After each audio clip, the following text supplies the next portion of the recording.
வணக்கம், welcome to the channel recipes desk. இன்னைக்கு நம்ம பாதாம் அல்வா எப்படி செய்யறதுன்னு பார்க்கலாம்.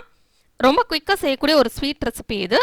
இதுக்கு ஃபர்ஸ்ட் என்னென்ன பொருட்கள் தேவைன்னு பார்த்துட்டு எப்படி செய்யறது அப்படின்றத இந்த வீடியோவில் பார்க்கலாம். அதுக்கு முன்னால் அந்த ரெசிபீஸ் டெஸ்க் சேனலை நீங்கள் இன்னும் சப்ஸ்கிரைப் பண்ணல அப்படின்னா red colour subscribe button click பண்ணிட்டு பக்கத்தில் இருக்கிற அந்த பெல் ஐக்கான் ப்ரெஸ் பண்ணிக்கோங்க.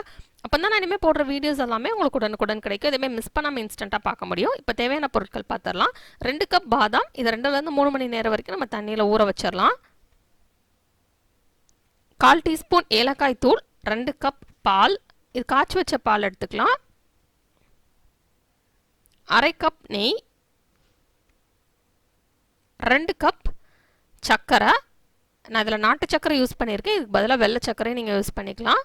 நம்ம பாதாமை 2லேருந்து 3 மணி நேரம் வரைக்கும் தண்ணியில் ஊற வச்சிடலாம். அப்போனா இந்த மாதிரி தோல் ஈஸியாக நம்ம எடுத்துடலாம். இப்படி தோல் எடுத்து வச்சுருக்கிற பாதாமை நம்ம ஒரு மிக்சி ஜாரில் எடுத்துக்கலாம். எடுத்துகிட்டு இதை ஃபஸ்ட்டு கொஞ்சம் இப்படி குறப்பாக அரைச்சிட்டு பால் ஊற்றி அரைச்சிக்கலாம். நல்லா ஒரு பேஸ்ட்டாக அரைச்சிக்கலாம்.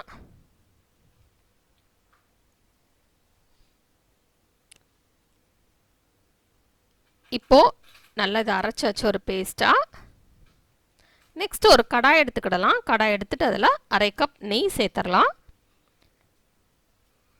நீங்கள் நான்ஸ்டிக் பாத்திரத்தில் செய்கிறதா இருந்தால் நீங்கள் கம்மியாகவே நெய் சேர்த்தாலே போதும், அதிலே ஒட்டாமே வரும். ஆனால் நம்ம மற்ற பாத்திரத்துலலாம் செய்கிறப்போ கொஞ்சம் நெய் கூடுதலாக சேர்த்துட்டோம் அப்படின்னா ஒட்டாமல் நமக்கு வந்து கிண்ட வரும். இப்போ இதில் நம்ம அரைச்சி வச்சுருக்கிற அந்த பாதாம் பேஸ்ட் சேர்த்துடலாம். சேர்த்துட்டு இதை நல்லா மிக்ஸ் பண்ணி விட்டலாம். பாதாமை வந்து நம்ம 2லேருந்து 3 மணி நேரம் வரைக்கும் ஊற வச்சுருந்தோம் அப்படின்னா அந்த தோல் வந்து ஈஸியாக எடுக்க வரும்.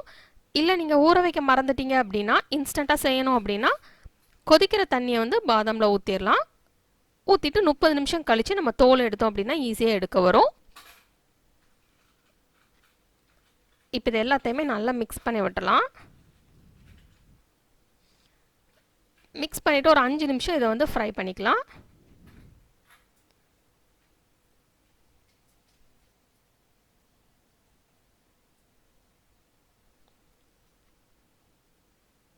இப்படி ஒரு 5 நிமிஷம் இது ஃப்ரை ஆனதுக்கப்புறம்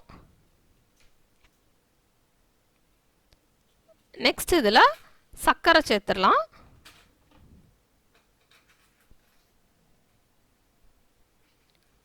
நான் இதில் நாட்டு சர்க்கரை யூஸ் பண்ணியிருக்கேன். நீங்கள் இதுக்கு பதிலாக வெல்லமும் யூஸ் பண்ணலாம்.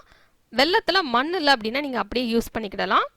இல்லை இதுக்கு பதிலாக நீங்கள் வெள்ளை சர்க்கரை யூஸ் பண்ணுறதா இருந்தால் அதுவும் பண்ணலாம். நீங்கள் வெள்ளை சர்க்கரை யூஸ் பண்ணுறதா இருந்தால் உங்களுக்கு அல்வா வந்து நல்ல ஒரு பிரைட் எல்லோ கலரில் வேணும் அப்படின்னா கொஞ்சம் பாலில் குங்குமப்பூ சேர்த்து அதுக்கப்புறம் அதையும் உள்ளே சேர்த்துக்கோங்க. அப்படின்னா நல்ல ஒரு பிரைட் எல்லோ கலர் கிடைக்கும். இதில் வந்து நாட்டு சர்க்கரை சேர்க்கறதுனால நான் இதில் குங்குமப்பூ சேர்க்கல, ஏன்னா எப்படினாலும் இதில் வந்து ஒரு ப்ரௌன் கலர் தான் கிடைக்கும். வெள்ளை சக்கரை விட நாட்டு சக்கரை கொஞ்சம் ஹெல்த்தி அப்படின்றனால நான் அது யூஸ் பண்ணியிருக்கேன். உங்களுக்கு நல்ல ஒரு பிரைட் கலர் வேணும்னா நீங்கள் வெள்ளை சக்கரை சேர்த்து அதில் குங்குமப்பூ கலந்த பால் சேர்த்து நீங்கள் செய்யலாம். நெக்ஸ்ட் இதில் ஏலக்காய் தூள் சேர்த்துக்கலாம். சேர்த்துட்டு அதே நல்லா மிக்ஸ் பண்ணி விட்டலாம். இப்போ இது நல்லா மிக்ஸ் ஆகிடுச்சு. இப்போ இது நல்லா கொதிக்கட்டும். நல்லா லோ ஃப்ளேமில் வச்சு இந்த மாதிரி கொதிக்க விட்டுறலாம். கொதிக்க விட்டுட்டு இதை நல்லா மிக்ஸ் பண்ணி விட்டுட்டே இருக்கலாம். இதை கைவிடாமல் கிண்டிகிட்டே இருக்கணும், இல்லைன்னா டக்குன்னு அடி பிடிச்சிரும். நல்ல ஒரு அல்வா கன்சிஸ்டன்சி வர்ற வரைக்கும் நம்ம இதை கிண்டிகிட்டே இருக்கலாம். இப்போ இது நல்லா சுருண்டு வர ஆரம்பிச்சிருச்சு. நல்லா அந்த பாத்திரத்துலேருந்து சுருண்டு வெளியே வர ஆரம்பிக்கிறப்போ நம்ம ஆஃப் பண்ணிடலாம். நமக்கு அல்வா ரெடி.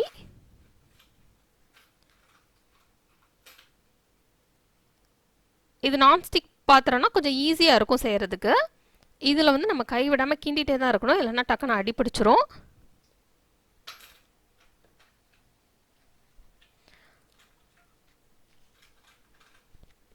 நல்லா அது பேன்லேருந்து சுருண்டு வர ஆரம்பிக்கும். அந்த மாதிரி ஒரு ஸ்டேஜ் வந்தோடனே நம்ம ஆஃப் பண்ணிடலாம்.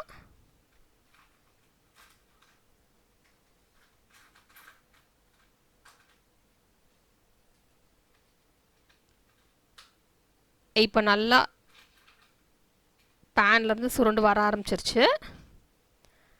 இப்போ நமக்கு சுவையான அல்வா ரெடி ஆயிடுச்சு. இதுக்கு மேலே உங்களுக்கு கேஷ்யூ நட் எது பிடிக்குமோ அதை நீங்கள் மேலே கார்னிஷ் பண்ணி சாப்பிடலாம். இந்த டேஸ்ட் ரொம்பவே நல்லாயிருக்கும். கண்டிப்பாக இந்த ரெசிபியை நீங்கள் வீட்டில் ட்ரை பண்ணி பாருங்கள். இந்த ரெசிபி உங்களுக்கு பிடிச்சிருந்தனா லைக் பட்டன் கிளிக் பண்ணுங்கள். உங்கள் ஃப்ரெண்ட்ஸோட இந்த ரெசிபியை ஷேர் பண்ணுங்கள். மறக்காமல் இந்த சேனலுக்கு சப்ஸ்கிரைப் பண்ணுங்கள். இந்த ரெசிபியை பார்த்ததுக்கு ரொம்ப நன்றி. தொடர்ந்து இந்த சேனலோட இணைந்திருங்கள் புதிய ரெசிபிகளுக்காக. இந்த ரெசிபியை ட்ரை பண்ணிட்டு எப்படி வந்திருக்கு அப்படின்றத கீழே உள்ள கமெண்ட்ஸ் பாக்ஸில் மறக்காமல் சொல்லுங்கள்.